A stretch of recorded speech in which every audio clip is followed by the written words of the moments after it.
que también pertenecen a otros colegios, así que bienvenidos a todos los que nos están mirando y que, bueno, se quieren capacitar en esta nueva reglamentación de este organismo.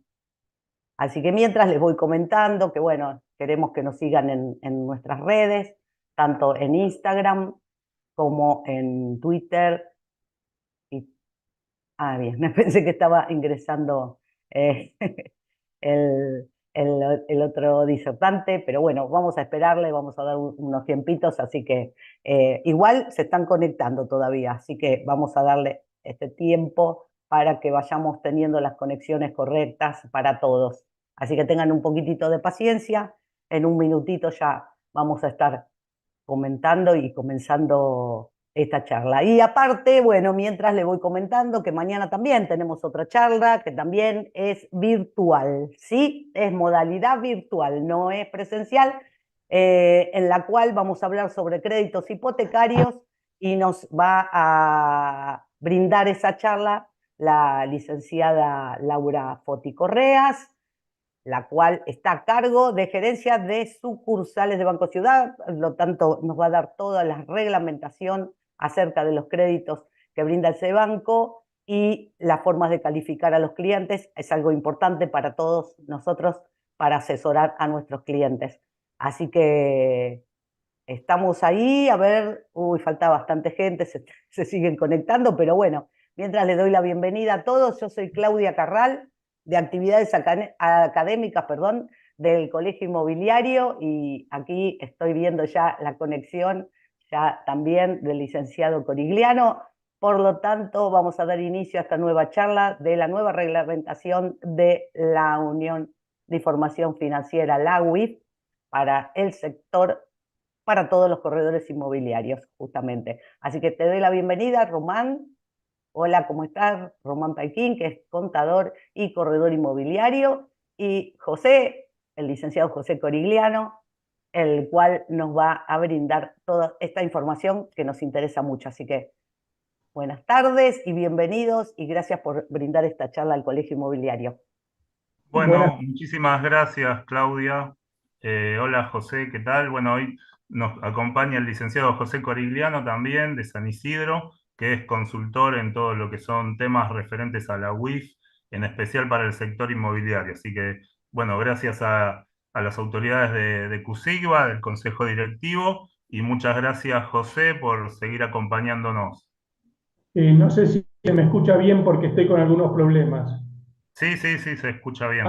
perfecto, espectacular. Bueno, muchas gracias por permitirme estar en esta charla. Bueno, y los saludo a todos. Buenas tardes. Entré un poquito tarde porque estaba con unos problemas técnicos de conexión, pero parece que ya se solucionaron. Bueno. Gracias José por brindarnos la charla. Le Perfecto, bueno, cedemos la muchas palabra.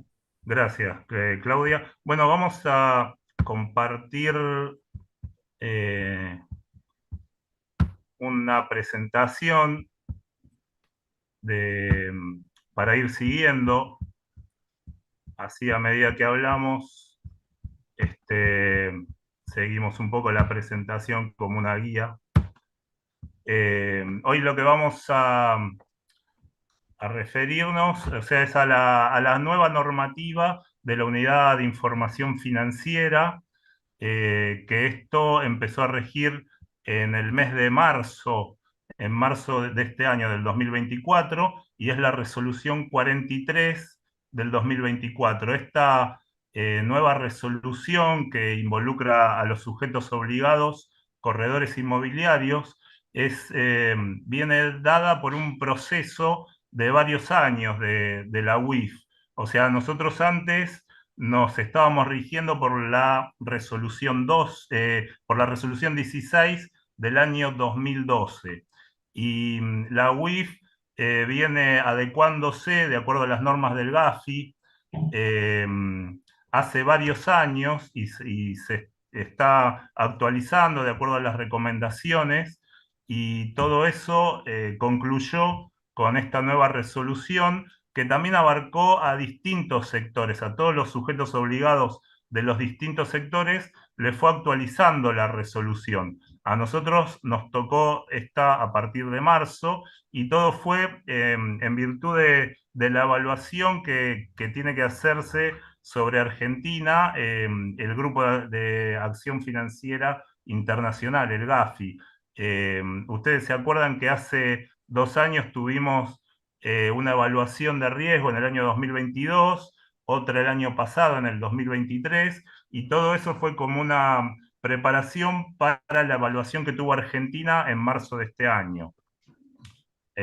Así que, no sé, José, empezamos a analizar un poco los artículos y los capítulos de esta resolución. Sí, sí, adelante, Román. Bueno, esta resolución, no sé, por ahí ya la leyeron, eh, conviene que la lean, porque si no, no vamos a comprender mucho. O sea, eh, esta resolución tiene 38 artículos y está dividida en 7 capítulos. Eh, lo ideal es que la vayan leyendo y analizando, y vamos a tener que convivir con esta resolución por un largo tiempo, porque es lo que nos va a regular toda la actividad ante la UIF como sujetos obligados.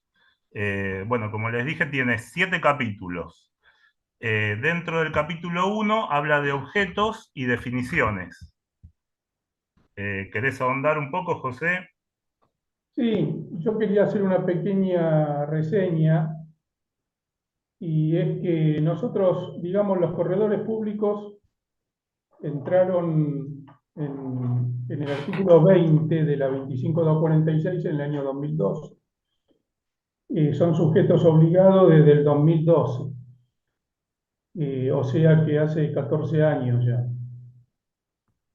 La primer, digamos que con leer la resolución 43 solamente no va a alcanzar, porque todo el marco de las obligaciones está regulado por una serie de leyes, decretos y resoluciones, además de lo que son las 40 recomendaciones del GAFI y de todos los documentos que emiten habitualmente el GAFI y el GAFILAT.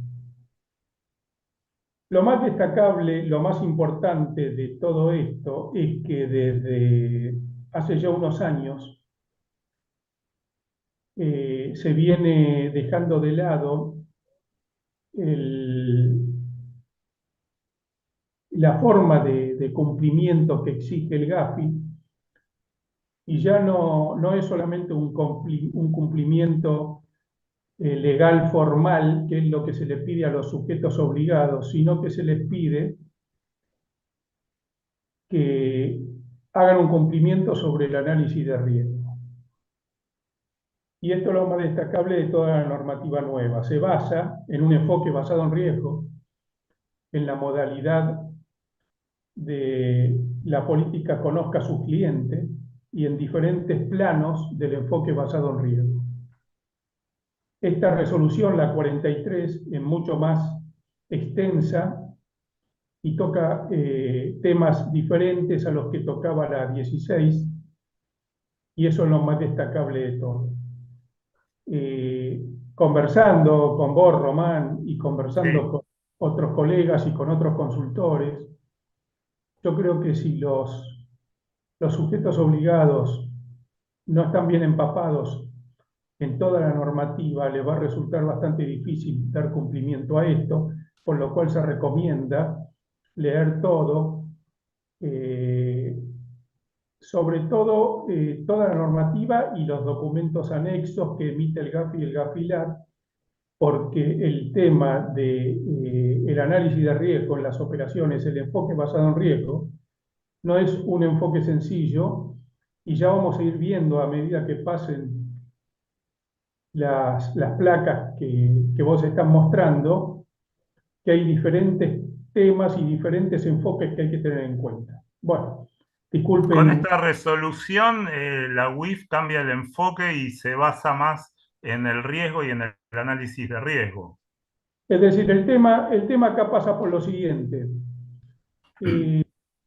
No se trata de llenar papeles con datos No se trata solamente de llenar papeles con datos, porque eso en realidad lo podría hacer cualquier persona. El enfoque basado en riesgo es otra cosa, hay que entenderlo, hay que estudiarlo, hay que entenderlo, y hay que determinar cuál va a ser el enfoque de cada sujeto obligado de acuerdo a sus clientes, a su estructura, a su modalidad de trabajo y al tipo de operaciones que hace. También al tipo de sujeto obligado. No es lo mismo un sujeto obligado que es una persona física que un sujeto obligado que tiene empleados o un sujeto obligado que es persona jurídica. En la medida en que vayamos ahondando en los diferentes aspectos, nos vamos a dar cuenta de la complejidad que tiene todo este enfoque. Bueno, en el capítulo 1 habla de objetos y definiciones. Como objeto, dice identificación, evaluación, monitoreo, administración y mitigación de los riesgos. Eh, Como objeto, bueno, habla de las actividades específicas y las actividades específicas son, primero, la compra-venta de bienes inmuebles.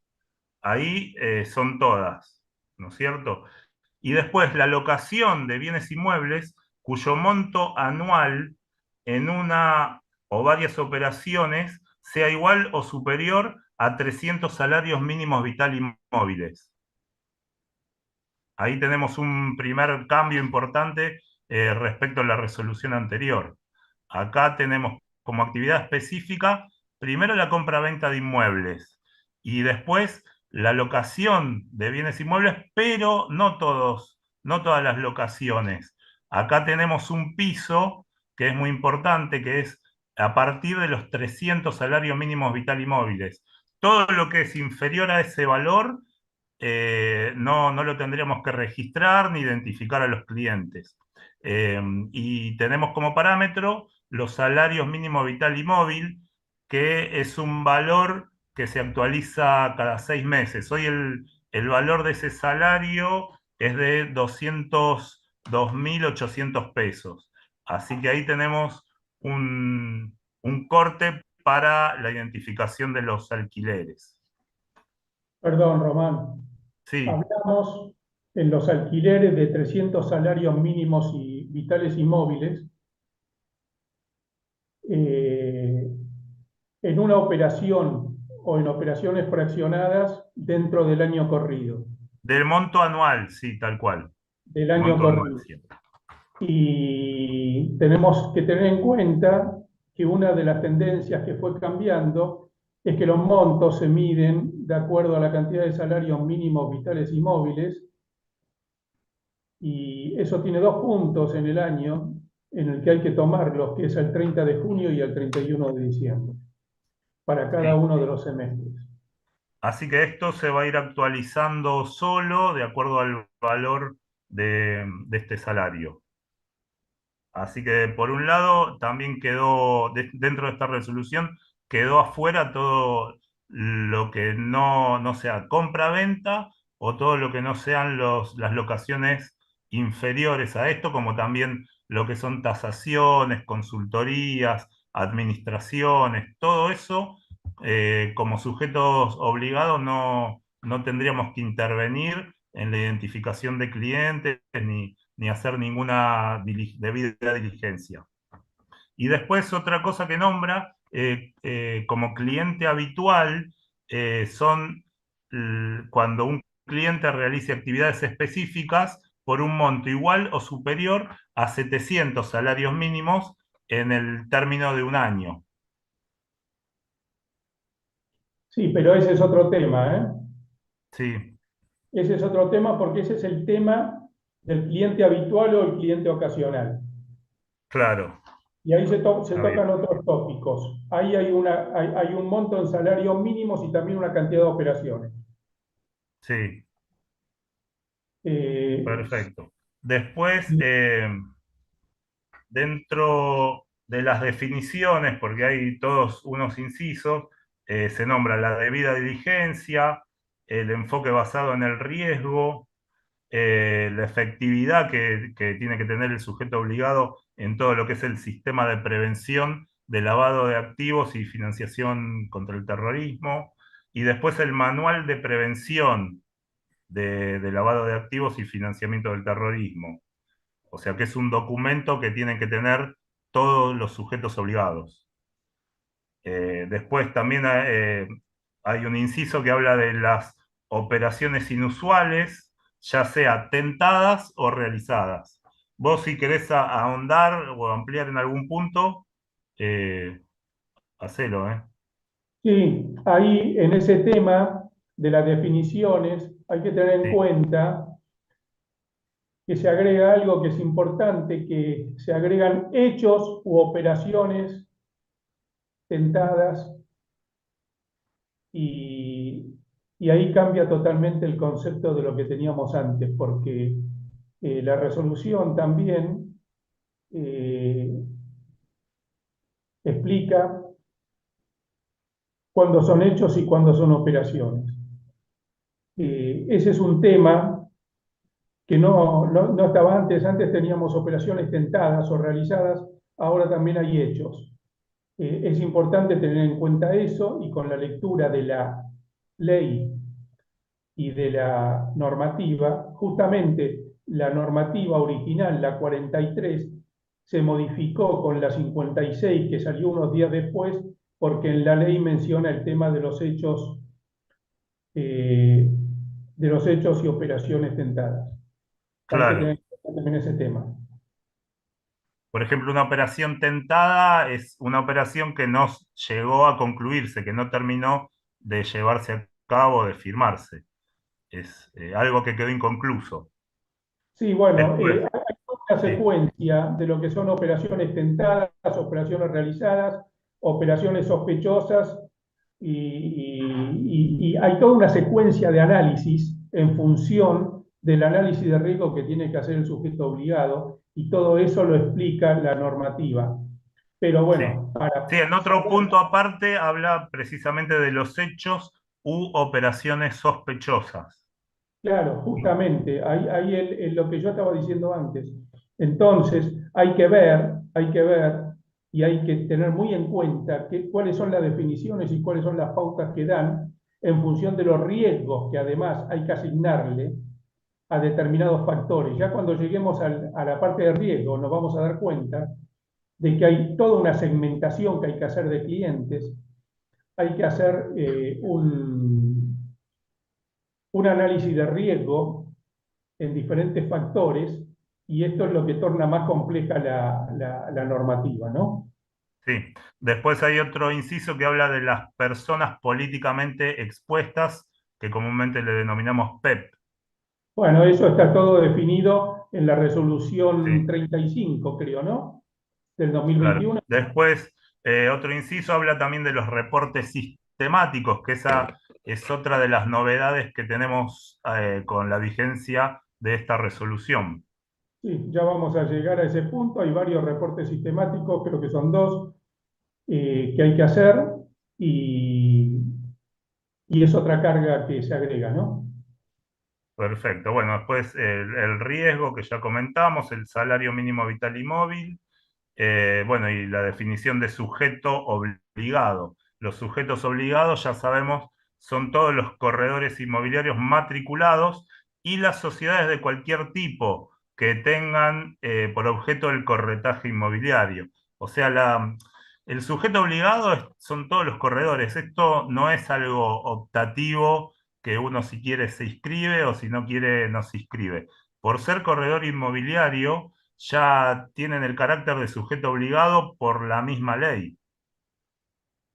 Sí, una persona, un corredor inmobiliario no es sujeto obligado porque esté inscripto o no, como bien vos lo dijiste, sino que es sujeto obligado por el solo hecho de estar matriculado y ejercer la profesión.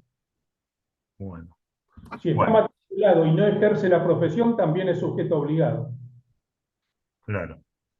Bueno, en el capítulo 2 de esta resolución habla del sistema de prevención de lavado de activos y financiamiento de terrorismo contra el terrorismo del sujeto obligado.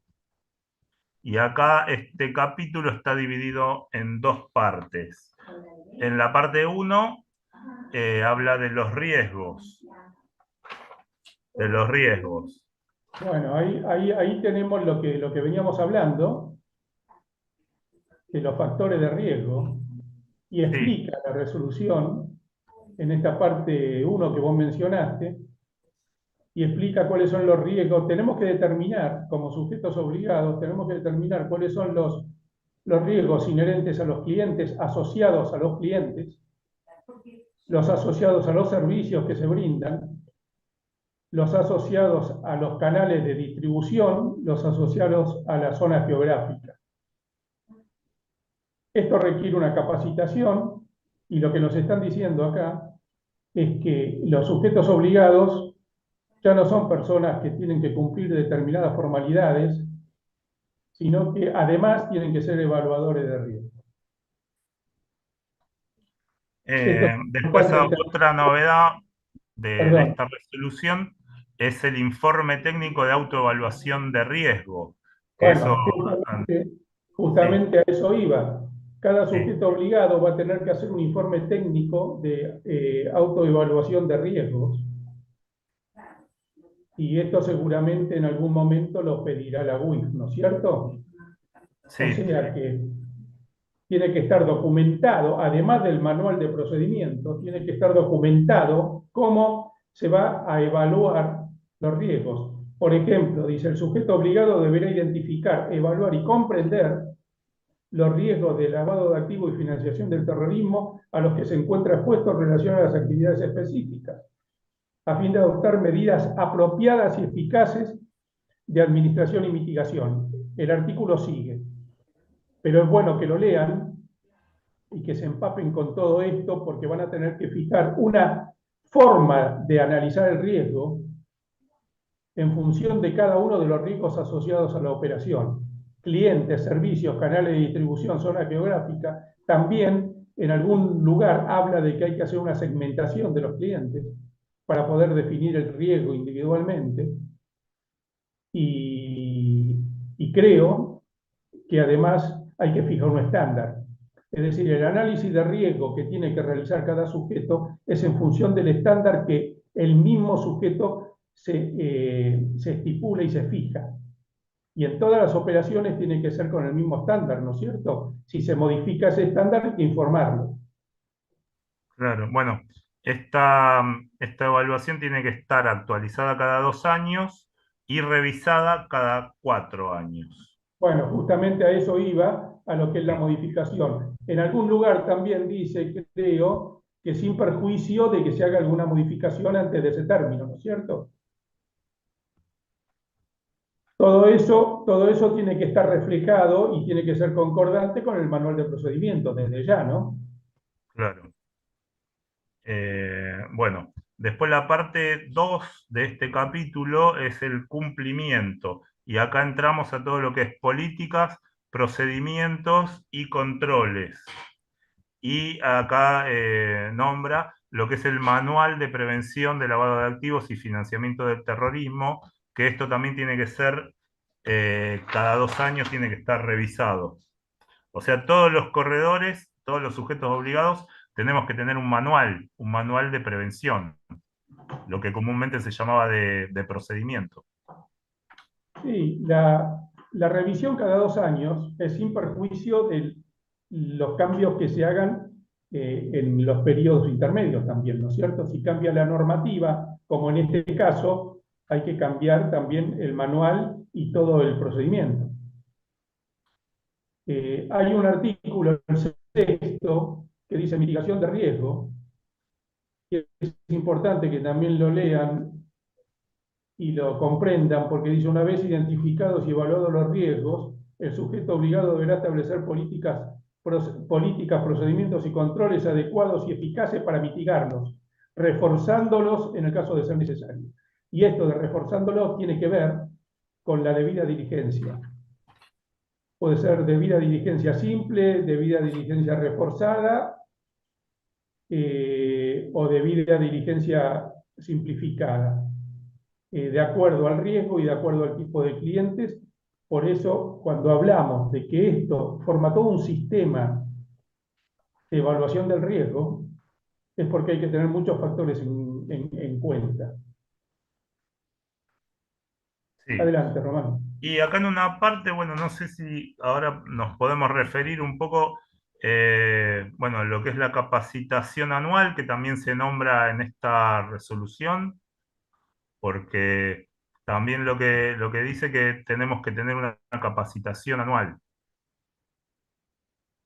Bueno, sí. Digamos que para poder hacer toda la política de conocimiento del cliente, aplicar todo el enfoque basado en riesgo, hace falta capacitarse. Es decir, Sí, tiene nadie que que no ser esté constante, capacitado puede hacer permanente y todo estar esto. atento a todos los cambios y y todas las modificaciones que vayan surgiendo. Sí, nosotros acá lo que podemos aclarar es que esto que estamos haciendo hoy, yo entiendo que no pretende ser una capacitación, ni nadie lo tiene que tomar como una capacitación. Una capacitación es algo un poquito más extenso. No se puede hacer una capacitación en una sola charla y además una capacitación seguramente debería ser con evaluación final de las personas que participaron, ¿no es cierto? Sí, sí, sí. Acá bueno, lo que estamos haciendo es introduciendo el tema, presentando la Claro. nueva resolución.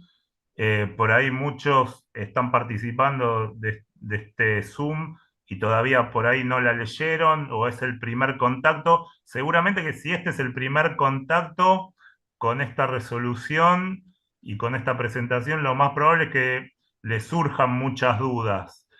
Por eso nosotros les recomendamos que la lean, que la relean y la vuelvan a leer varias veces porque con una sola lectura no se puede interpretar. Esto es cuestión de leerla varias veces y analizar todos los capítulos y todos los puntos.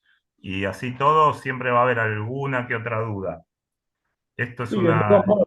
de todo Sí, modo, Román, vuelvo a decir que la lectura de la resolución solamente, sin la lectura de la ley, de los decretos y de las resoluciones, es decir, hay una estructura de resoluciones que se divide en dos grandes grupos. Resoluciones específicas para cada sujeto obligado y resoluciones para todos los sujetos obligados. Hay algunas resoluciones que están destinadas a todos los sujetos obligados, otras a cada sujeto obligado. Es muy importante que se lean los dos tipos de resoluciones, que no son pocas, porque esta es una resolución, pero cuando uno va leyendo esto, se va dando cuenta de que hay cosas que tiene que recurrir a la ley, otras a los decretos y otras a otras resoluciones, como por ejemplo la de PEP, como por ejemplo la de reportes. Es decir, hay un plexo legal que está detrás de todo esto y es importante que los sujetos obligados lo conozcan.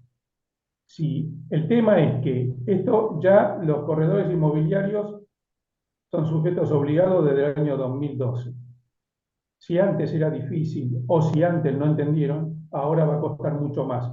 Es importante que se interprete todo esto leyendo toda esa documentación y además leyendo también las 40 recomendaciones del GAFI y todas las recomendaciones escritos y publicaciones que hace el GAFILAT y el GAFI. Adelante, Román. bueno, después tenemos como novedad de esta resolución dos puntos importantes. Uno es la revisión externa independiente. ¿Qué significa esto? Que el sujeto obligado va a tener que contratar o pedir un auditor, un revisor externo, una tercera persona debidamente certificada para que le audite eh, todo, o sea, todo el periodo eh, de lo que ha hecho ante la UIF, ¿no es cierto? Todos estos trabajos, la identificación del cliente y todo el tema de lavado de activos, todo tiene que ser revisado por un auditor externo, un revisor externo independiente. Y para ello también hay un corte muy importante, porque no lo van a tener que hacer todos los sujetos obligados.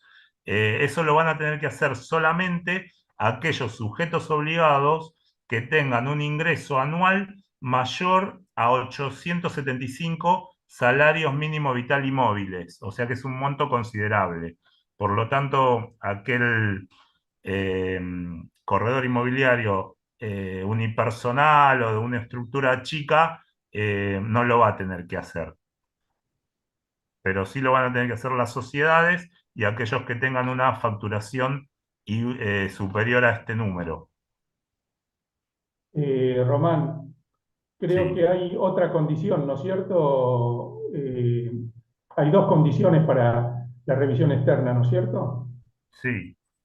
Creo que, bueno, yo la estoy Ah, sí, buscando. la otra muy importante es que cuando supera las 50 actividades son contadas entre las compraventas o las locaciones de inmuebles que superen los 300 salarios mínimo vital y móvil. Claro, O sea, pero la revisión es externa una es o la cuando otra, supera. es una o la otra, no son concurrentes, ¿no? Claro, es cualquiera de las dos que se supere tiene que tener una revisión externa independiente. O sea, ya sea que lo supere por ingreso o por cantidad de actividades, entre compra-venta y locaciones que estén dentro de la normativa.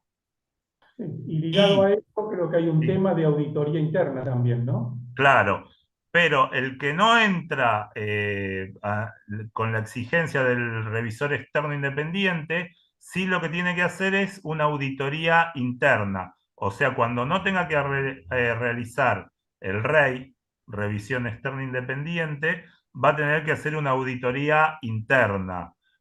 O sea que el corredor unipersonal va a ser el mismo que tenga que hacer la auditoría interna, porque es la única persona habilitada para hacerlo. Ahí se simplifica con una auditoría interna. Y tiene que quedar documentada, ¿no?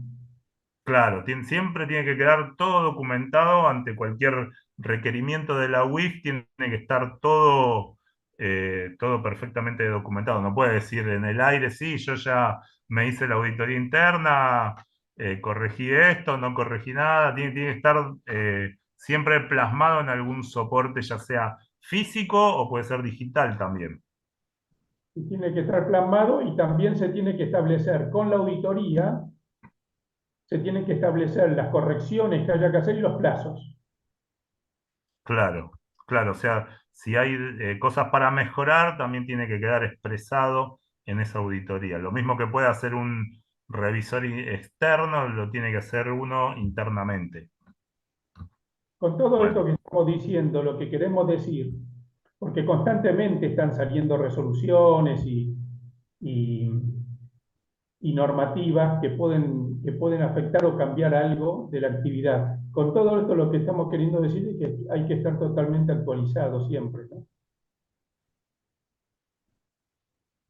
bueno, pasamos al capítulo 3 y este capítulo lo que habla es de la debida diligencia, lo que es también la política de identificación y verificación y conocimiento del cliente y del beneficiario final.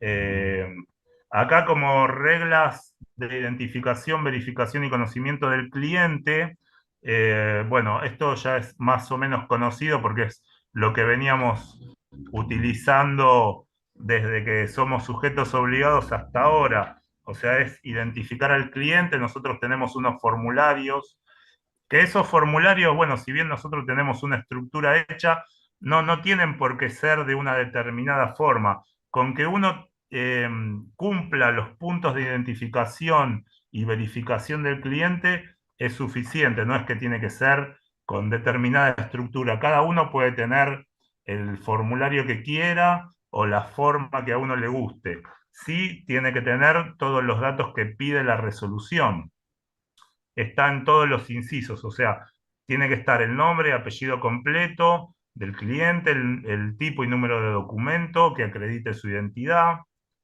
la identidad tiene que estar verificada, obviamente, no es que te dicen el número, no, uno la tiene que verificar.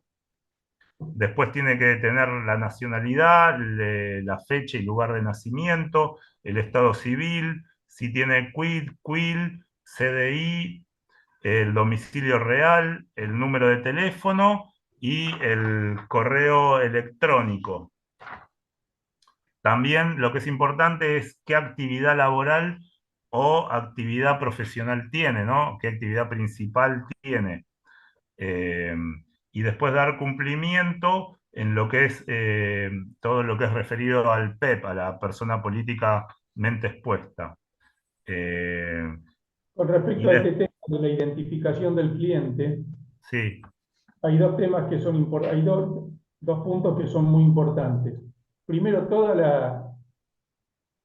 esta rutina de identificación del cliente, la política conozca a su cliente tiene que estar documentada para corroborar su veracidad. Eso es algo que se agregó en la resolución esta. Y otro tema importante es el beneficiario final. Es importante la determinación del beneficiario final cuando hablamos de sociedades. Hay toda una normativa referente a cómo se debe hacer ese procedimiento y qué declaraciones juradas tienen que firmar los clientes en su declaración del beneficiario final, qué declaraciones juradas tienen que presentar, qué declaración jurada tienen que presentar los corredores que tienen que tengan forma jurídica, los que sean personas jurídicas cuando se inscriben en la UIF también.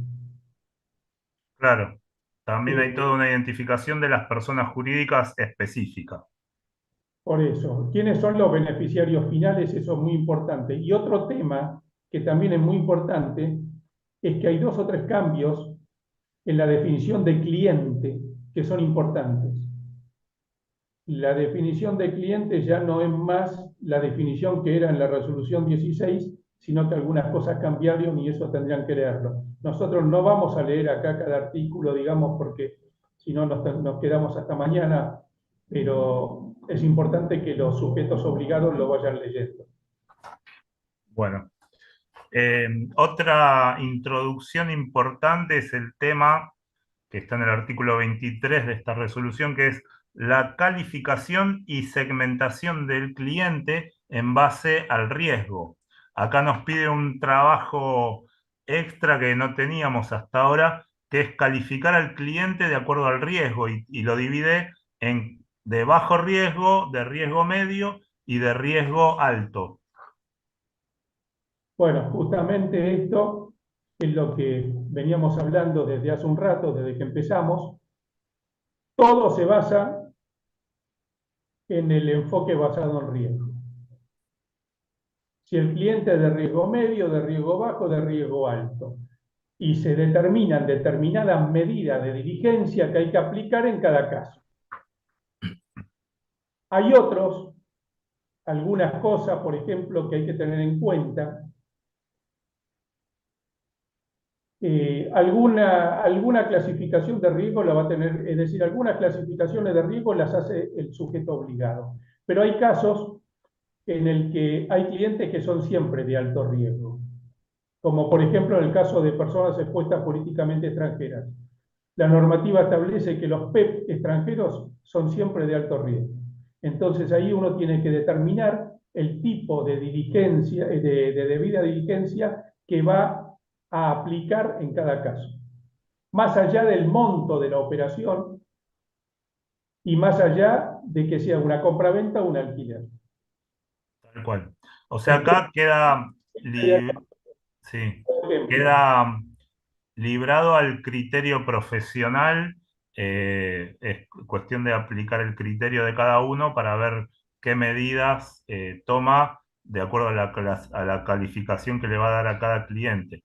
Y Claro, sabiendo eso, mm, no, decía que tiene que tener un estándar para aplicar en cada situación. claro. Bueno.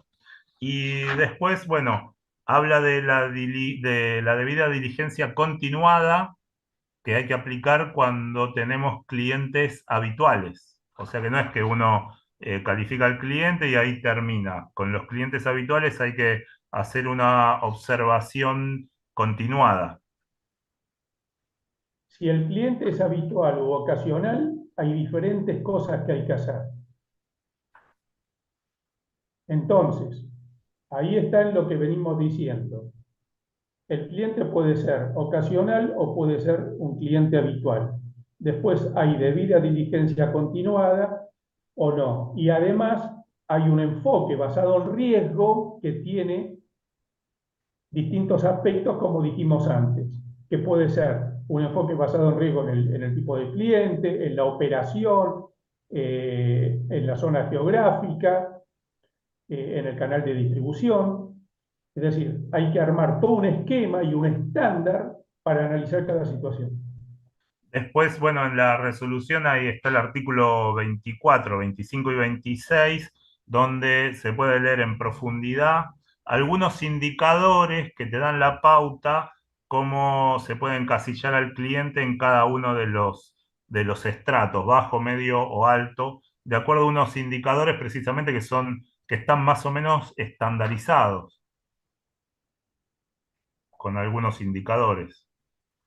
Después Eh, también, en el artículo 28, establece qué es lo que hay que hacer con los clientes que sean sujetos obligados.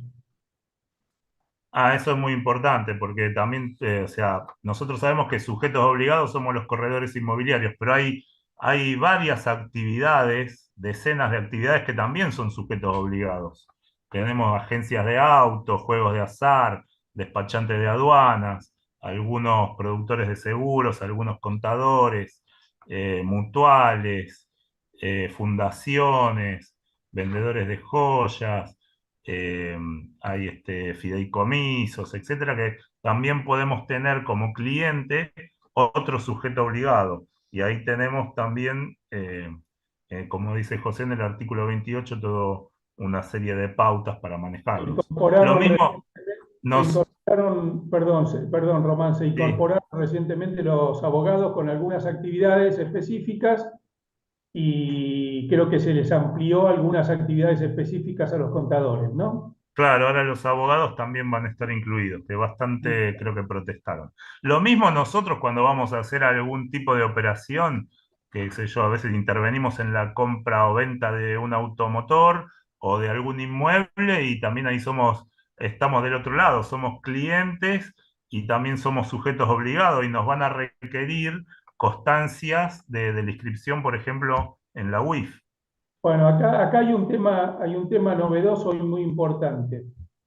Este artículo lo voy a leer porque es importante, el 28. ¿Qué artículo? El 28, el que Ah, el estábamos hablando. 28, sí, sí. Al operar con otros sujetos obligados, enumerados en el artículo 20 de la Ley 25.246 y sus modificatorias, los sujetos obligados a los que les resulte aplicable la presente resolución deberán cerciorarse de que su cliente se encuentre inscripto ante la UIF, debiendo, en caso de ausencia de registración, informarlo al referido organismo. De acuerdo con la normativa vigente en la materia, el sujeto obligado no podrá dar inicio a la relación comercial profesional cuando su cliente no se encuentre inscripto ante la UIF. Tal cual. Ojo con este tema, porque hasta ahora, digamos, toda la normativa tendía a que la operación hay que hacerla igual, sin perjuicio de que después eso implique algún tipo de reporte, porque puede ser una operación eh, que merecía algún tipo de reporte. Acá lo que está diciendo es que sin perjuicio del reporte que corresponda, no se puede iniciar la relación. Claro, sí, sí, sí, acá también cambia ese parámetro. Antes, como vos decís, se podía hacer la operación o la actividad comercial informando. Ahora directamente te prohíbe concluirla.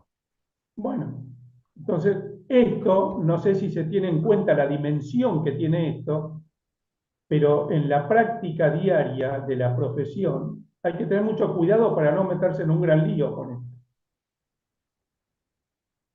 Claro, sí, sí, como sujeto obligado no se te puede escapar porque después podés tener consecuencias. Y muy graves. Eh, lo mismo que Pero también, bueno, no, no solamente sí, consecuencias graves en cuanto a alguna sanción de la UIF, consecuencias graves en el tema comercial también, ¿no? sí. Lo mismo también, bueno, no sé en qué parte está, que cuando intervienen, por ejemplo, en una operación, dos corredores, que los dos son sujetos obligados. Y bueno, eso ya es bastante más antiguo. Ahí Claro, hay, eso sí venía de antes. bueno, por eso, bueno, hay que tener cuidado con eso también, ¿no es cierto?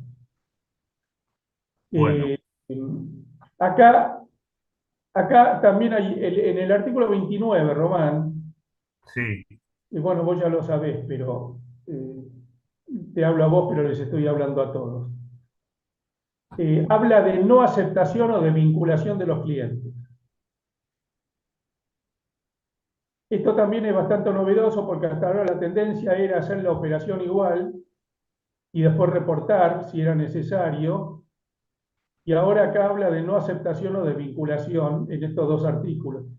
Y dice lo siguiente: en los supuestos en los cuales el sujeto obligado no pudiera cumplir con la debida diligencia del cliente, no deberá iniciar o en su caso continuar la relación debiendo evaluar la formulación de un reporte de operación sospechosa.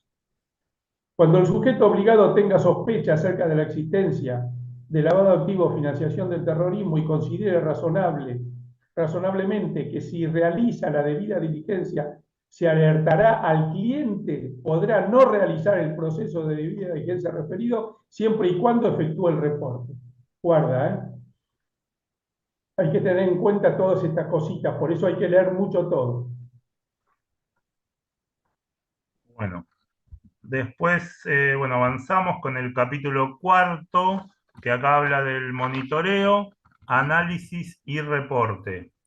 Primero habla del perfil transaccional, o sea, el monitoreo de la operatoria del cliente, y habla de si el cliente es habitual, los montos, habla de los montos, los tipos, la frecuencia, de que hacen las actividades específicas.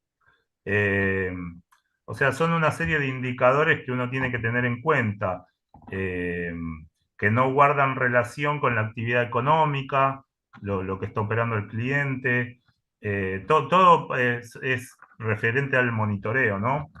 Eh, son indicadores son cosas sospechosas que nos pueden dar indicios de que de que algo no, o sea, no está debidamente corroborado o los orígenes de la operación salen de los cauces normales.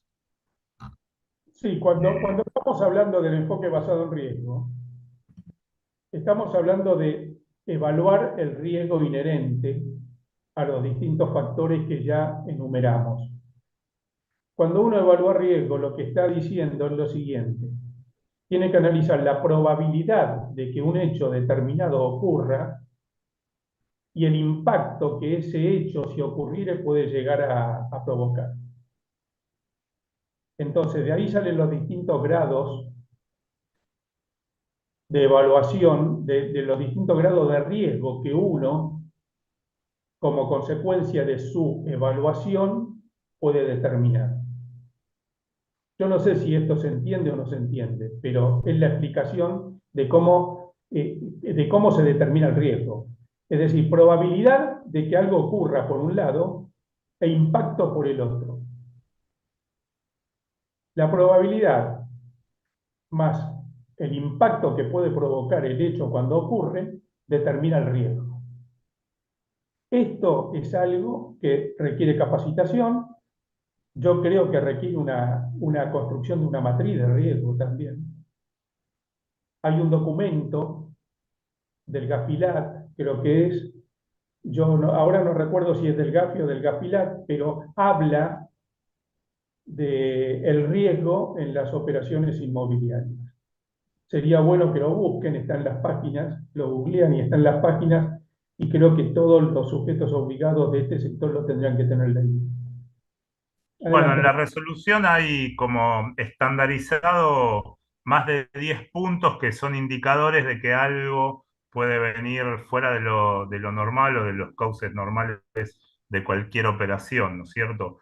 Ya sea por monto, cuando hay apuro, cuando hay vinculación familiar, cuando no le importa el valor, eh, cuan- eh, cuando no se fijan los riesgos. Bueno, cualquier situación que uno vea que es anormal, ahí están enumeradas, pero no quiere decir que sean las únicas. Puede haber determinadas variantes. El tema que la UIF y el GAFI sabe que la actividad inmobiliaria es un canal que es muy usado para el lavado de activos y para el financiamiento del terrorismo. Por eso pone especial énfasis en todo lo que es la actividad inmobiliaria. Y bueno, después, si Eh, concluimos con algunos indicadores de eso, vamos a lo que es el registro de operaciones inusuales. Perdón, Román, quiero Sí, agregar algo. En toda la normativa, si uno lee todo el plexo normativo y va analizando, incluso creo que en esta resolución en algún lugar lo menciona, el lavado de activos provenientes del narcotráfico y la financiación del terrorismo no son los únicos riesgos que uno tiene que analizar. También hay otros delitos que están en la ley que, también como sujetos obligados tenemos que analizar. Hay un temita que últimamente se le está dando bastante importancia y se habla bastante, que es la financiación del tráfico de armas, ¿no es cierto? Esto lo digo nada más que como algo, como un detalle, para que lo tengan en cuenta. Hay muchos delitos que comprenden el lavado de activos. Adelante. bueno. Entonces, si uno ve algo inusual, tiene que registrar, lo tiene que dejar registrado, registro de operaciones inusuales. Eh, bueno, después pasamos a lo que Eh, es el Perdón, régimen. Román, Sí, perdón, Román. Hay todo un proceso desde que uno sospecha de algo hasta que se declara que es inusual o hasta que se declara que después es una operación normal.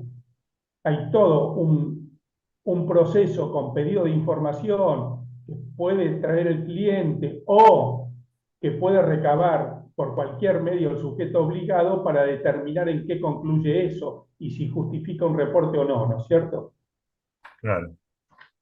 Bueno, En el caso de la financiación del terrorismo, tiene un plazo mucho más exiguo que en el caso de reporte de lavado de activos. Eso ténganlo en cuenta también, ¿no? Pero eso fue siempre así. bueno, vamos a pasar a lo que es una de las novedades de esta resolución, que es en el capítulo 5 los regímenes informativos. Y acá tenemos como gran novedad el reporte mensual de actividades específicas. Acá vamos a tener que hacer un reporte con una frecuencia mensual de todas las actividades específicas, o sea, de lo que es compra-venta de inmuebles y todo lo que son las locaciones de inmuebles que sean iguales o superiores a los 300 salarios mínimo vital y móviles. Y después vamos a tener que hacer un reporte sistemático anual.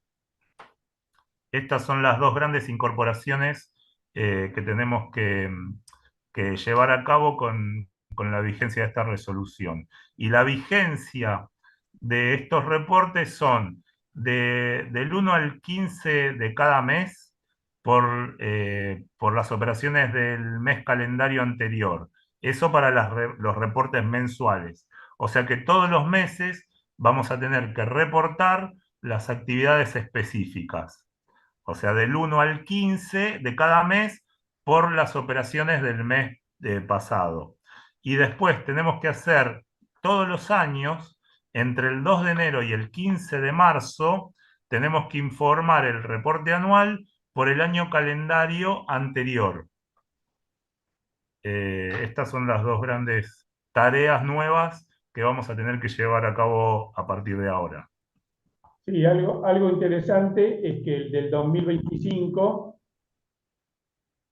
el reporte sistemático anual que se va a tener que presentar en el 2025 va a incluir toda la actividad del 2024, ¿no? Sí, sí, eso no es que ya tenemos que salir a hacer estos reportes, porque van a entrar en vigencia ahora más adelante, lo vamos a ver, pero sí tenemos que tener que ir llevando un registro minucioso ya desde ahora, desde enero de este año, porque la información que vamos a tener que dar en el primer reporte anual es con toda la información del 2024, o sea, a partir del 1 de enero. Del 2 de enero ya tenemos que tener toda la información registrada como para poder completar el reporte. Este reporte, por ahí muchos lo van a preguntar dónde se hace. Se hace por la misma página de la UIF, ahí mismo se va a hacer online. Es algo parecido a lo que estuvimos completando con el plan en el año 2023 y en el 2022, con el plan de análisis de riesgo que tuvimos que completar. Yo creo que va a ser algo similar a eso, pero vamos a tener que darle información tanto mensual como anual. Claro, si no tenemos movimiento, igual va a haber que entrar para el reporte mensual y va a haber que poner sin movimiento. Bueno, después en el capítulo 6 hablas de sanciones, que las sanciones son las mismas que están en la ley 25.246 y en el capítulo 4 las sanciones son similares. Bueno, las sanciones con la nueva normativa aumentaron bastante y hay algunos casos que puede llevar hasta la inhabilitación en la matrícula. Sí, sí, sí. De hecho, hay corredores sancionados desde hace varios años a esta parte. Siempre hay por ahí no es algo tan probable, pero tampoco no hay que descuidarse porque sancionados corredores hay de todos los sectores, pero hay corredores sancionados. Bueno, Y sumarios hay, si se entra en la página de la UIF, en la parte de sí, sumarios y sanciones, ahí está todo publicado, ¿no es cierto? sí, sí, la información está toda pública en la página. Cada tanto es bueno entrar a la página de la UIF y ver las cosas que salen porque es una forma de estar actualizado. Bueno, y después el capítulo 7, que es lo último, habla de las disposiciones transitorias que un poquito lo estuvimos comentando. Uno es la fecha que hay que presentar el primer informe de autoevaluación que hablamos. Es para la fecha del 30 de abril del 2026, que como dijimos que era cada 2 años la frecuencia, ahí vamos a tener que incluir el periodo 2024 y 2025. Ese va a ser el primer informe de autoevaluación. Y después, como dijimos antes, el primer informe sistemático mensual lo tendríamos que estar presentando entre el 1 y el 15 de febrero del 2025. Ahí vamos a tener que informar toda la actividad de enero del 2025. Ese va a ser el primer reporte sistemático mensual. Y después el primer reporte sistemático anual se va a tener que presentar entre el 2 de enero y el 15 de marzo del 2025. Y acá sí vamos a tener que eh, presentar toda la información con respecto al año 2024. Es así. No olvidemos que además de estos reportes que ahora se reglamentan acá, a partir de la sanción de esta resolución, que creo que fue del 14 de marzo, ¿no? Sí, Siguen vigentes los reportes de operaciones con monedas virtuales, sigue vigente el reporte de registración y cumplimiento, y desde ya, si uno detecta una operación sospechosa de lavado de activos y de financiación del terrorismo, lo tiene que reportar, ¿no? al El margen de famoso ROS sigue vigente. por eso. Y también, más allá de esta resolución, lo que salió nuevo en marzo fue la modificación de la ley 25246. En marzo salió publicado la modificación a la 25246, la 43, la 56 que modifica la 43, y también se modificó el decreto 918, donde habla de los reportes de orden de congelamiento que envía la UIF por mail, y explica el procedimiento de cada sujeto en caso de tener clientes que estén comprendidos en esa resolución.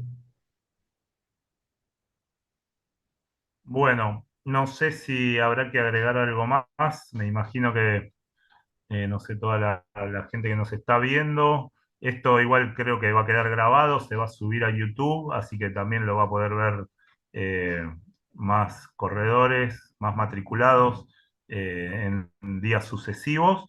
Y bueno, me imagino que con esto va a haber dudas o va a haber consultas, así que bueno, vamos a quedar abierto a cualquier duda que tengan o cualquier aclaración dentro de nuestras posibilidades. Vamos a estar contestando lo que podamos colaborar. Ah, ¿todavía estás ahí, Claudia? Bueno, estamos ya llegando al final, así que les estaba diciendo que cualquier duda o aclaraciones que surjan, bueno, estamos abiertos a responder en la medida de nuestras posibilidades, y yo le quiero volver a agradecer a José por participar, por brindarnos esta charla y compartir todos los conocimientos con nosotros. Bueno, yo les agradezco a ustedes por haberme invitado.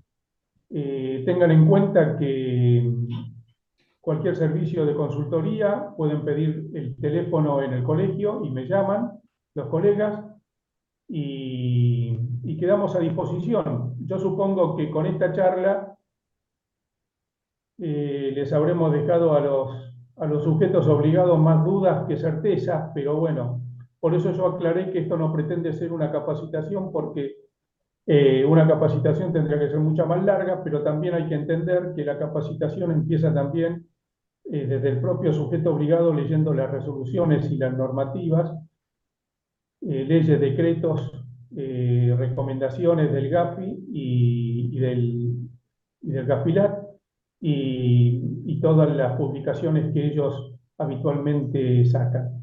Quedamos a disposición y yo les agradezco nuevamente el haber estado aquí.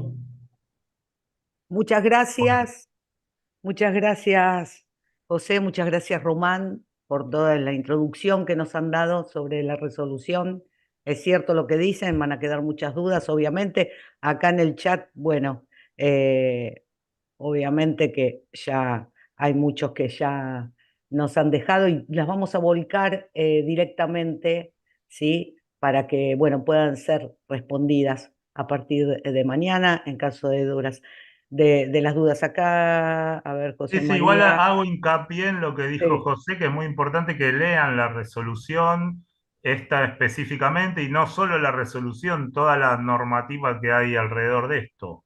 Porque si no leemos la resolución y la ley y todos los decretos y leyes anexas, claro, es muy difícil que podamos comprender esto, ¿no es cierto? O sea, el básico sí. es leerlo. Después que uno lo leyó una, dos, tres veces, bueno, ahí sí pueden plantearse dudas, pero hay dudas que por ahí se van a despejar solamente con leerlo. Sí, clarísimo, clarísimo, Román. Está Perdón, perfecto. algo que quiero aclarar.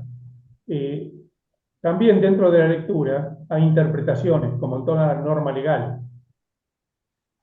Y lo que a veces ocurre es que en cada lectura que uno hace aparecen interpretaciones, y también a veces hay que hacer consultas o pedir aclaraciones.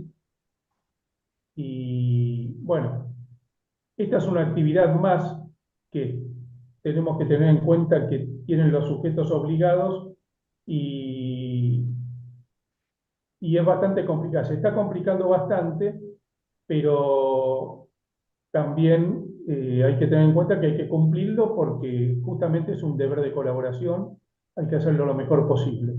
Bueno, quedamos a disposición. Excelente, clarísimo, José. Muchísimas gracias por tu participación y por brindarnos tus conocimientos. Y lo mismo, como tal lo dijimos nuevamente, esto fue una introducción, queda abierta, quedamos en línea para cualquier tipo de consulta que quieran hacer y que se dirijan al colegio. Así que les agradecemos muchísimo esta charla y quedamos abiertos a comunicarnos nuevamente. Y bueno, los saludo a todos en nombre del colegio. Hasta el próximo encuentro, que es mañana a las 13 horas con el Banco Ciudad. Así que muchas gracias a todos por participar. Que estén bien. Chau, chau. Chao, buenas tardes, gracias. Buenas Chao. tardes.